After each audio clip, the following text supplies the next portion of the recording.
Hello, my name is Dr. Michael Gindi, and I will be presenting our presentation, D-dimer cutoff for pulmonary embolism rule-out in COVID-19 infection.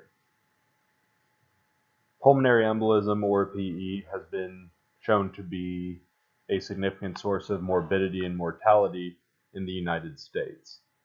The incidence appears to be about 1 per 1,000 people in the general population, and 90-day mortality approaches 20%. In North America, for every 20 people tested, only one of them actually are diagnosed with a PE.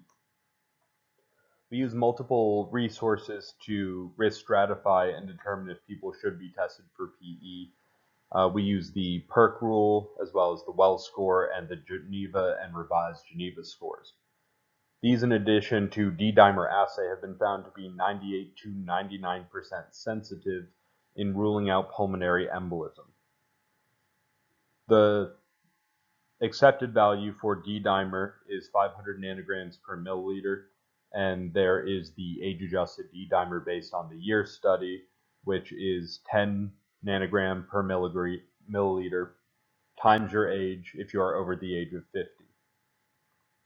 While these are very sensitive, D-dimer is not very specific, and it can be elevated in a number of conditions.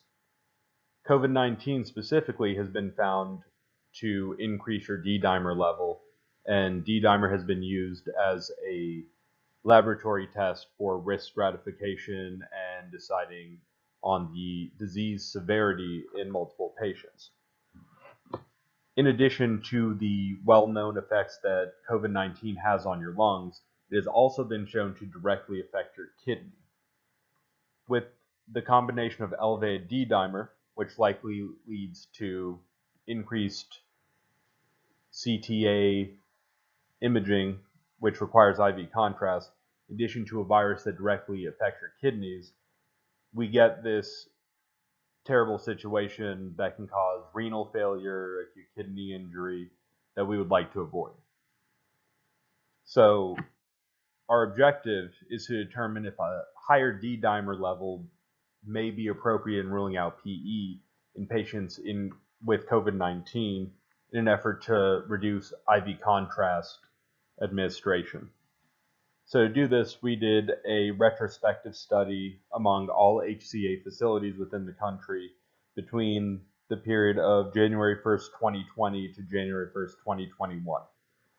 Inclusion criteria are patients over the age of 18 who do not have previous diagnosis of DVT or PE, and this population ended up being about 40,685 patients.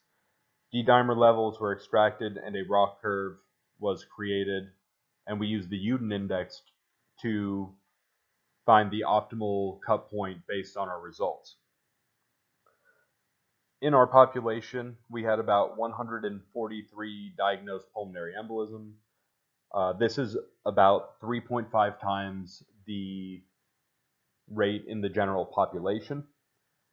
Based on the Uden index, the optimal set point for D-dimer in this population was about 2,850.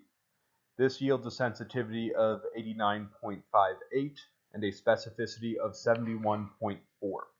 The calculated negative predictive value based on this level is 99.97%. This is without any risk stratifying scores or tools. So based on our study, a higher set point for D-dimer may be appropriate for use in patients with COVID-19. Whether it is 2,850 is the optimal set point will need to be confirmed via prospective studies. There are a few shortcomings of our study. I think the most relevant is that the study period was at the start of the pandemic and may not be relevant or completely accurate when compared to the other variants of COVID-19. I think it is definitely worth further research, however. Thank you for your time.